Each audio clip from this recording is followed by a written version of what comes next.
Hello everyone, welcome to Learn with Yasmin. আজি ভিডিঅ'ত আমি চাম ক্লাছ 11ৰ বায়'লজিৰ চেপ্টাৰ 6 সপুষ্পক উদ্ভিদৰ শাৰীৰিক গঠন।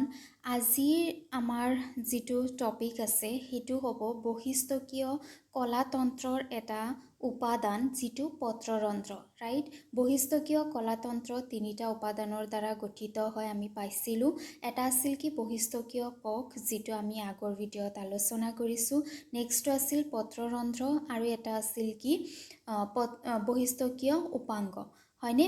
এপিডাৰ্মেল এপেণ্ডিজেছ, বহিস্থকীয় উপাংগ বা বহিস্থকীয় ৰোম বুলিও যাক কোৱা হয়। এই তিনিটা উপাদানৰ দ্বাৰা গঠিত আছিল। চ' আজিৰ ভিডিঅ'ত আমি ছেকেণ্ডটো যিটো উপাদান আছে পত্ৰৰন্ধ্ৰ তাৰ বিষয়ে আলোচনা কৰিম। পত্ৰৰন্ধ্ৰ বা ষ্টম এটা উদ্ভিদৰ পাতৰ বহিস্থকত থকা এবিধ অংগ হয়। উদ্ভিদৰ পাত, এনেকুৱা ধৰণৰ উদ্ভিদৰ পাত থাকে, ৰাইট?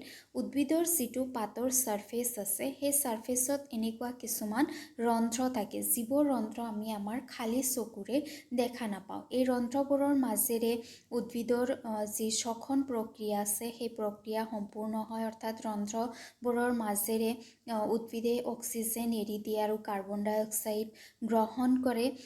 এই যিবোৰ ৰন্ধ্ৰ আছে ৰন্ধ্ৰসমূহক যদি আমি অনুবীক্ষণ যন্ত্ৰ এটা লৈ পেলাই চাওঁ, তোমালোকে চাবা তেতিয়া এনেকুৱা ধৰণৰ কিছুমান ৰন্ধ্ৰ দেখিবলৈ পাবা। কিন্তু খালী চকুৰে যেতিয়া আমি উদ্ভিদৰ পাতৰ পিনে চাওঁ তেতিয়া আমি কোনো ধৰণৰ ৰন্ধ্ৰ দেখা নাপাওঁ। এই ৰন্ধ্ৰসমূহ উদ্ভিদৰ কাৰণে অত্যন্ত প্ৰয়োজনীয় হয়, কাৰণ এই ৰন্ধ্ৰবোৰৰ থকাৰ কাৰণে উদ্ভিদে সালোক সংশ্লেষণ প্ৰক্ৰিয়া কৰিব পাৰে, যাৰ কাৰণে উদ্ভিদত কি হয়, খাদ্য প্ৰস্তুত হয়। এয়া চোৱা পত্ৰৰন্ধ্ৰই কি কাম কৰে। পত্ৰৰন্ধ্ৰই উদ্ভিদৰ প্ৰচ্ছেদন আৰু বায়ু গেছৰ আদান প্ৰদান প্ৰক্ৰিয়া নিয়ন্ত্ৰণ কৰে। প্ৰচ্ছেদন মানে কি, উদ্ভিদৰ পৰা কি হয়, কিছুমান পানী উদ্ভিদৰ পৰা ওলাই যায়, সেইটো প্ৰক্ৰিয়াক প্ৰচ্ছেদন বা ট্ৰান্সপিৰেশ্যন প্ৰক্ৰিয়া বুলি কোৱা হয়। চ' এই যিবোৰ ৰন্ধ্ৰ আছে ৰন্ধ্ৰসমূহে প্ৰচ্ছেদন প্ৰক্ৰিয়া নিয়ন্ত্ৰণ কৰে, যাতে যথেষ্ট পৰিমাণে পানী ওলাই যাব নোৱাৰে। চ' সেইটো নিয়ন্ত্ৰণ কৰে। আৰু লগতে আমি পালোঁ কি যে ই গেছ যিবোৰ আছে গেছৰ আদান প্ৰদানো নিয়ন্ত্ৰণ কৰে। এই যিবোৰ ৰন্ধ্ৰ আছে পত্ৰৰন্ধ্ৰত, ৰন্ধ্ৰসমূহ কেতিয়াবা খোল খাব পাৰে, বন্ধ হ'ব পাৰে। ৰন্ধ্ৰসমূহৰ অ'পেন এণ্ড ক্ল'জ ছিষ্টেম আছে, আমাৰ ঘৰত খিৰিকীসমূহৰ দৰে। যেনেকুৱা কেতিয়াবা বহুত বেছি যদি ধুমুহা আহে, বহুত বেছিকৈ যদি বৰষুণ দিয়ে বা ৰ'দো যদি অত্যাধিক হয়, আমি খিৰিকীসমূহ বন্ধ কৰি দিওঁ। আকৌ যদি আমাক ফ্ৰেছ এয়াৰ লাগে তেতিয়া আমি খিৰিকীবোৰ খুলি দিওঁ, ৰাইট? চ' এই যিবোৰ পত্ৰৰন্ধ্ৰ আছে, পত্ৰত থকা পাতত থকা যিবোৰ ৰন্ধ্ৰ আছে, ৰন্ধ্ৰসমূহেও ছিটুৱেশ্যন অনুযায়ী খোল খায় বা বন্ধ হয়। আমি অলপ পিছত ক'ম এইবোৰ কেতিয়া খোল খায় আৰু কেতিয়া বন্ধ হয়। চ' এতিয়া হৈছে এই যিটো পত্ৰৰন্ধ্ৰ আছে, পত্ৰৰন্ধ্ৰৰ আকাৰ কেনেকুৱা ধৰণৰ হয়, পত্ৰৰন্ধ্ৰৰ ষ্ট্ৰাকচাৰ কেনেকুৱা ধৰণৰ হয়। প্ৰত্যেকটো পত্ৰৰন্ধ্ৰ দুটা বীনৰ বীজৰ আকৃতিৰ কোষৰ দ্বাৰা গঠিত হয় আৰু যাক ৰক্ষী কোষ বুলি জনা যায়, আৰু যিয়ে পত্ৰৰন্ধ্ৰ ছিদ্ৰক আৱৰি থাকে। পত্ৰৰন্ধ্ৰ কেনেকুৱা ধৰণৰ, আমাৰ কিডনী যেনেকুৱা বিন শ্বেপেড হয়, হয়নে? দুটা আমাৰ কিডনী থাকে, ঠিক তেনেদৰে পত্ৰৰন্ধ্ৰৰ এইটো হৈছে ৰন্ধ্ৰ, আৰু ৰন্ধ্ৰটোৰ দুইফালে এনেকুৱা ধৰণৰ বিন শ্বেপেড বা কিডনী শ্বেপেড দুটা কোষ থাকে, যি দুটা কোষে পত্ৰৰন্ধ্ৰৰ ছিদ্ৰটোক আৱৰি ৰাখে, আৰু এই কোষসমূহক কি বুলি কোৱা হয়, ৰক্ষী কোষ বুলি কোৱা হয়। আটাইবোৰ উদ্ভিদৰ যিটো পত্ৰৰন্ধ্ৰ আছে তাৰ শ্বেপ বিনৰ দৰে নহয়, বেলেগ আকাৰৰো হয়, সেই বিষয়েও আমি জানিম। চ' ঘাঁহ বনৰ যিবোৰ পাত থাকে সেই পাতৰ পত্ৰৰন্ধ্ৰৰ যিবোৰ ৰক্ষী কোষ থাকে সেইবোৰ ডাম্বেল আকৃতিৰ, এনেকুৱা ধৰণৰ ডাম্বেল আকৃতিৰ হয়। ডাম্বেল তোমালোকে দেখিছা নহয়, এনেকুৱা হয়, তেনেকুৱা ধৰণৰ ডাম্বেল আকৃতিৰ হোৱা দেখিবলৈ পোৱা যায়, এইবোৰ বিন আকৃতিৰ নহয়। এতিয়া এই যিটো ৰক্ষী কোষ আছে, যিটোৱে পত্ৰৰন্ধ্ৰৰ চাৰিওফালে যি ৰক্ষী কোষ থাকে, সেই ৰক্ষী কোষসমূহ কেনেকুৱা ধৰণৰ হয়। ৰক্ষী কোষৰ যিটো বাহিৰ ফালৰ বেৰখন আছে সেইটো বেৰ পাতল হয়, আৰু ভিতৰৰ বেৰখন যিটো ৰন্ধ্ৰৰ ওচৰত বেৰ আছে সেইটো ডাঠ হয়, আমি চিত্ৰত চাম। তথাপিও যিটো অপেনিঙৰ ওচৰৰ যিটো বেৰ আছে, এইটো বেৰ কি হ'ব, একেবাৰে বহুত বেছি ডাঠ হ'ব। কিন্তু যিটো অকণমান দূৰত আছে, অৰ্থাৎ এনেকুৱা এইটো বেৰ কি হয়, পাতল হয়। ৰক্ষী কোষত পত্ৰহৰিত থাকে আৰু পত্ৰৰন্ধ্ৰ মেল খোৱা আৰু জাঁপ খোৱা কাৰ্য নিয়ন্ত্ৰণ কৰে। অৰ্থাৎ যিবোৰ ৰক্ষী কোষ থাকে, ৰক্ষী কোষসমূহতে পত্ৰহৰিত নামৰ ৰঞ্জক পদাৰ্থ থাকে আৰু সেই ৰঞ্জক পদাৰ্থটোৰ দ্বাৰা এই যিটো পত্ৰৰন্ধ্ৰ মেল খোৱা বা জাঁপ খোৱা কাৰ্য আছে, সেইটো কাৰ্য নিয়ন্ত্ৰিত হয়। কেতিয়াবা ৰক্ষী কোষৰ ওচৰৰ কিছুমান বহিস্থকীয় কোষ গঠন আৰু আকৃতিত বিশেষ ধৰণৰ হয় আৰু ইয়াক অনুষংগী বা সহায়ক কোষ বুলি কোৱা হয়। ৰক্ষী কোষৰ বাহিৰত এটা কোষৰ আৱৰণি থাকে, যিটোক সহায়ক বা অনুষংগী কোষ বুলি কোৱা হয়। চিত্ৰ চালে ভালকৈ গম পাবা। চ' এইটো দেখা গৈছে যে আমি বহিস্থকীয় কলাতন্ত্ৰ পঢ়ি আছোঁ। বহিস্থকীয় কলাতন্ত্ৰ এনেকুৱা ধৰণৰ এটা ছিংগেল আৱৰণিৰ থাকে, হয়নে, এনেকুৱা ধৰণৰ ছিংগেল আৱৰণিৰ থাকে। এই যিটো কলাতন্ত্ৰ আছে, এইটোত দেখিবলৈ পোৱা যায় যে যিবোৰ পত্ৰৰন্ধ্ৰ আছে, পত্ৰৰন্ধ্ৰ এই লয়াৰ পাৰ্টত বেছিকৈ দেখিবলৈ পোৱা যায়। লয়াৰ পাৰ্টত পত্ৰৰন্ধ্ৰ ওপৰৰ পাৰ্টতকৈ বেছি থাকে। কিন্তু আকৌ জলচৰ উদ্ভিদৰ ক্ষেত্ৰত কি হয়, আপাৰ পাৰ্টত বেছি হয় আৰু লয়াৰ পাৰ্টত কম হয়। তাৰমানে জলচৰ উদ্ভিদসমূহৰ ক্ষেত্ৰত ওপৰৰ যিটো বহিস্থকৰ আৱৰণি আছে, তাত পত্ৰৰন্ধ্ৰ বেছি থাকে আৰু তলত কম থাকে। আৰু যিবোৰ উভচৰ উদ্ভিদ আছে, যিবোৰ মাটিত থকা উদ্ভিদ আছে, সেইবোৰৰ ক্ষেত্ৰত তলত বেছি থাকে পত্ৰৰন্ধ্ৰৰ মাত্ৰা আৰু ওপৰত কম থকা দেখা যায়। পত্ৰৰন্ধ্ৰৰ ছিদ্ৰ ৰক্ষী কোষ আৰু ইয়াৰ চাৰিওফালে থকা অনুষংগী বা সহায়ক কোষসমূহক একেলগে পত্ৰৰন্ধ্ৰৰ যন্ত্ৰ বা সঁজুলি বুলি কোৱা হয়। ষ্টমেটেল এপাৰেটাছ। ষ্টমেটেল এপাৰেটাছ মানে কি, পত্ৰৰন্ধ্ৰৰ যি ৰন্ধ্ৰ আছে প্লাছ যিবোৰ ৰক্ষী কোষ আছে, হয়নে, ৰক্ষী কোষসমূহ প্লাছ যিবোৰ সহায়ক কোষ আছে বা অনুষংগী কোষ আছে, এই আটাইবোৰকে একেলগে লগ লাগি কি কোৱা হয়, ষ্টমেটেল এপাৰেটাছ বা পত্ৰৰন্ধ্ৰৰ যন্ত্ৰ বুলি বা সঁজুলি বুলি কোৱা হয়। তাৰমানে এই মাজৰ অংশ, এই কোষসমূহ আৰু ছাইডত কিছুমান সহায়ক কোষ আছে, সেই আটাইবোৰ মিলি পেলাই ষ্টমেটেল এপাৰেটাছ বুলি কোৱা হয়। চ' ইয়াতে চোৱা চিত্ৰ দিয়া আছে। এইটো চিত্ৰত দুয়ো ধৰণৰে পত্ৰৰন্ধ্ৰৰ ছবি দিয়া আছে। প্ৰথমতে দিয়া আছে মাবিছ আকৃতিৰ ৰক্ষী কোষৰ সৈতে পত্ৰৰন্ধ্ৰ, এইটো আৰু এইটো ঘাঁ বনত যিটো দেখিবলৈ পোৱা যায় ডাম্বেল বা ডিম্বৰু আকৃতিৰ ৰক্ষী কোষৰ সৈতে পত্ৰৰন্ধ্ৰ, এইটো হৈছে কি কোষৰ আৱৰণি, বহিস্থকীয় কোষ। আমি বহিস্থকীয় কলাতন্ত্ৰ পঢ়ি আছোঁ, গতিকে এইটো হৈছে কি বহিস্থকীয় কোষ। তাৰপিছত এইটো যিটো সেউজীয়া ৰঙৰ যিটো আৱৰণি আছে, সেইটো হৈছে অনুষংগী বা সহায়ক কোষ। এইটো ইয়াৰ হৈছে অনুষংগী বা সহায়ক কোষৰ আৱৰণি। এইটো হৈছে কি আমাৰ বিন শ্বেপ, হয়নে, এই দুটা হৈছে আমাৰ বিন বা কিডনী শ্বেপ।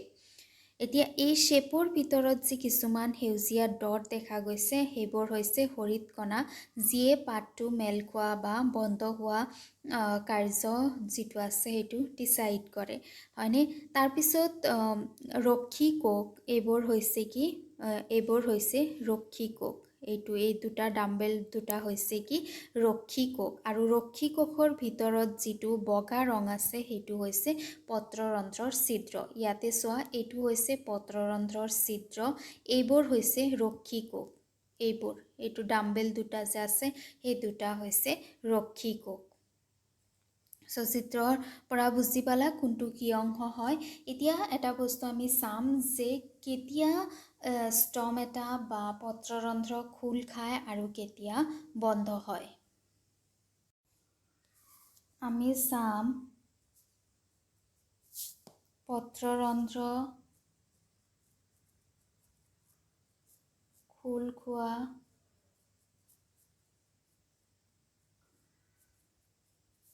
আৰু বন্ধ হোৱা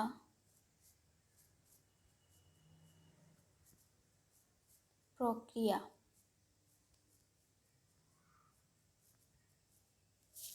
পত্ৰৰন্ধ্ৰ কোনবোৰ কাৰকৰ কাৰণে খোল খায় আৰু কোনবোৰ কাৰকৰ কাৰণে বন্ধ হয়। ইয়াতে মন কৰিবলগীয়া দুটা পইণ্ট আছে।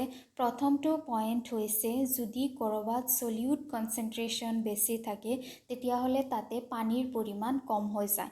অৰ্থাৎ গাঢ় বস্তুৰ পৰিমাণ যদি বৃদ্ধি পায়, ছাপ'জ তোমাৰ ওচৰত এখন কাপ আছে, সেইটো কাপত তুমি একাপ পানী লৈছা আৰু তাতে তুমি এচামুচ চেনি যোগ কৰিছা, মিহলাই দিছা। মিহলাই দিয়াৰ পিছত এইটো যিটো সলিউশ্যন পাবা, সেইটো সলিউশ্যন কি পাবা? ৱাটাৰী সলিউশ্যন পাবা, ৰাইট? ইয়াতে যদি তুমি চেনিৰ পৰিমাণ বৃদ্ধি কৰি 5 চামুচ কৰি দিয়া, তেতিয়াহ'লে ইয়াতে যিটো সলিউশ্যন থাকিব সেইটো ষ্টিকি সলিউশ্যন হ'ব আৰু ইয়াতে পানীৰ পৰিমাণ ক্ৰমান্বয়ে কমি যাব।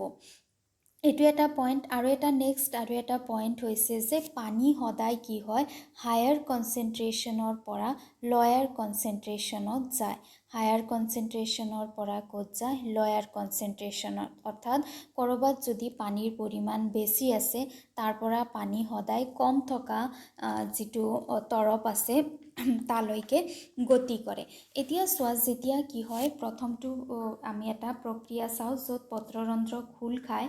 পত্ৰৰন্ধ্ৰ কেনেকৈ খোল খায়? কি হয়, যিটো ছানলাইট আছে, সূৰ্যৰ পোহৰ আছে, সূৰ্যৰ পোহৰ যেতিয়া পাতত পৰে, ছানলাইট আহি ক'ত পৰিল? পাতৰ পত্ৰৰন্ধ্ৰত পৰিল, হয়নে? পত্ৰৰন্ধ্ৰত পৰিল। এতিয়া এই পত্ৰৰন্ধ্ৰ যিবোৰ আছে, পাতৰ পত্ৰৰন্ধ্ৰত কি থাকে? পটেছিয়াম আয়ন থাকে। ইয়াতে এই পটেছিয়াম আয়নটো হৈছে কি?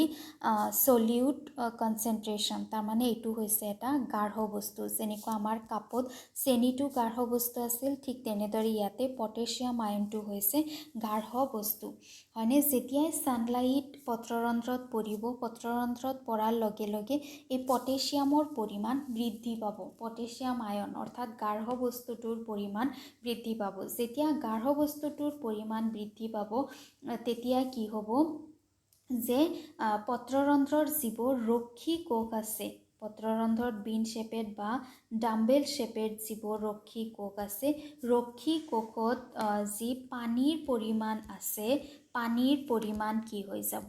কমি যাব, হয়নে? গাঢ় বস্তুৰ পৰিমাণ বৃদ্ধি পালে পানীৰ পৰিমাণ কমি যায়। ইয়াতে আমি চাইছিলোঁ চেনি যেতিয়াই বৃদ্ধি কৰিছিলোঁ পানীৰ পৰিমাণ কমি গৈছিল। ইয়াতেও কি হ'ব? ৰক্ষী কোষত পানীৰ পৰিমাণ কমি যাব যেতিয়াই পটেছিয়াম আয়নৰ পৰিমাণ বৃদ্ধি পাব। তাৰপিছত যেতিয়া পানী কমি যাব, তেতিয়া ৰক্ষী কোষত কি হ'ব? পানী বেলেগ কোষসমূহৰ পৰা, যেনেকুৱা ইয়াতে সংগী কোষ থাকে আৰু আন কোষ থাকে, বেলেগ কোষৰ পৰা পানী কলৈকে আহিব? বেলেগ কোষৰ পৰা ৰক্ষী কোষত পানী আহিব। বুজি পাইছানে? বেলেগ কোষসমূহৰ পৰা এই যিটো আমাৰ ৰক্ষী কোষ আছে, ৰক্ষী কোষত পানী আহিব। পানী সদায় হায়াৰ কনচেনট্ৰেশ্যনৰ পৰা লয়াৰ কনচেনট্ৰেশ্যনত আহে।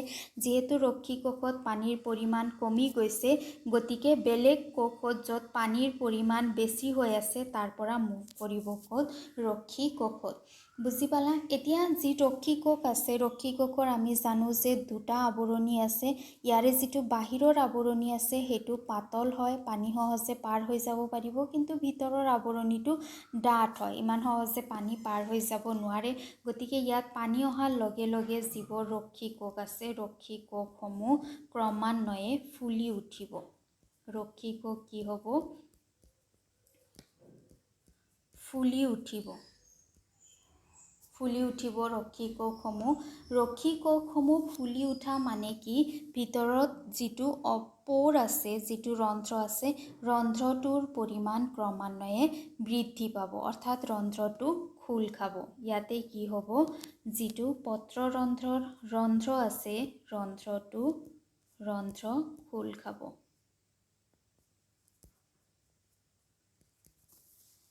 বুজি পালা? ইয়াৰ উলটা হয়, যেতিয়া ছানলাইট নাথাকে, সূৰ্যৰ পোহৰ নাথাকে, তেতিয়া পটেছিয়াম আয়নৰ পৰিমাণ কমি যায়। পটাছিয়াম আয়নৰ পৰিমাণ কমি যোৱাৰ লগে লগে ৰক্ষী কোষত পানীৰ পৰিমাণ বৃদ্ধি হয়। তেতিয়া ৰক্ষী কোষৰ পৰা পানী বেলেগ কোষসমূহলৈ যায় আৰু তেনে ক্ষেত্ৰত যিটো ৰক্ষী কোষ আছে ৰক্ষী কোষটো ক্ৰমান্বয়ে চাপি আহে আৰু তেতিয়া কি হয় পত্ৰৰন্ধ্ৰ বন্ধ হৈ যায়। চ' এইটো এটা ফেক্টৰ হয় কাৰণ কিছুমান উদ্ভিদৰ ক্ষেত্ৰত কি হয় যে পত্ৰৰন্ধ্ৰ ৰাতিও খোল খায় যেতিয়া সূৰ্যৰ পোহৰ নাথাকে। চ' তেনেকুৱা ক্ষেত্ৰতো কি হ'ব পাৰে পত্ৰৰন্ধ্ৰ খোল খাব পাৰে। গতিকে এইটো মাত্ৰ এটাহে ফেক্টৰ হয়। আৰু কিছুমান ফেক্টৰ আছে যিবোৰৰ কাৰণে পত্ৰৰন্ধ্ৰ খোল খায়, যেনেকুৱা আমি পালোঁ পোহৰ, ৰাইট। নাম্বাৰ 1 2 হ'ল কি আমাৰ পোহৰ, সূৰ্যৰ পোহৰ যিটো আমি চালোঁ। নাম্বাৰ 2 হৈছে কি তাপৰ পৰিমাণ। কি কোৱা হয় তাপ বা টেম্পাৰেচাৰ ইজ প্ৰপৰ্চনেল টু পত্ৰৰন্ধ্ৰৰ আকাৰ। পত্ৰৰন্ধ্ৰৰ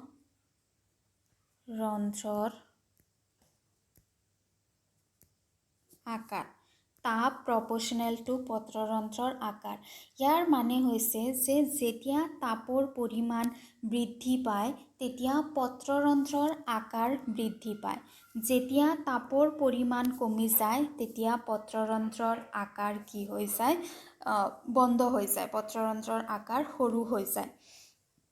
সেইকাৰণে কি হয় কেতিয়াবা ডাৰ্কনেছত অৰ্থাৎ আন্ধাৰৰ সময়ত যদি তাপমাত্ৰা বহুত বেছি হয় তেতিয়া পত্ৰৰন্ধ্ৰ খোল খাব পাৰে।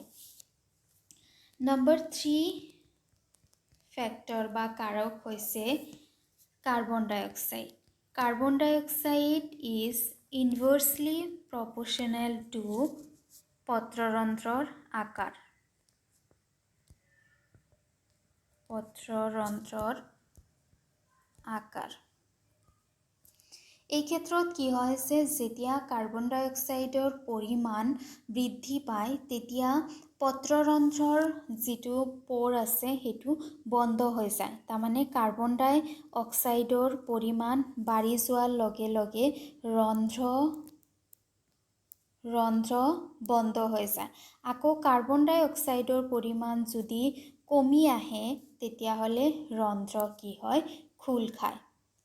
কাৰ্বন ডাই অক্সাইড মানে এনভাইৰনমেণ্টৰ কাৰ্বন ডাই অক্সাইড নহয়, প্লাণ্টৰ ভিতৰত যি কাৰ্বন ডাই অক্সাইড থাকে সেই কাৰ্বন ডাই অক্সাইড, এনভাইৰনমেণ্টৰ কাৰ্বন ডাই অক্সাইড নহয়।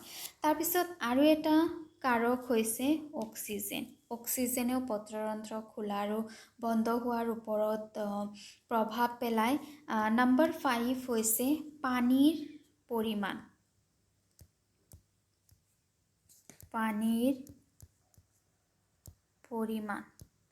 যদি খৰাং বতৰ হয়, খৰাং বতৰত চাৰিওফালে পানী নাথাকে, সেইটো সময়ত যাতে পানী বেছিকৈ ওলাই যাব নোৱাৰে অৰ্থাৎ প্ৰচেদন কাৰ্যত যি ৱাটাৰ লছ হয় সেই ৱাটাৰ লছ ৰক্ষা কৰাৰ কাৰণে, ৱাটাৰ লছ বন্ধ কৰাৰ কাৰণে কি হয় যে যিটো ষ্টমাটা বা পত্ৰৰন্ধ্ৰ থাকে পত্ৰৰন্ধ্ৰটো বন্ধ হয়।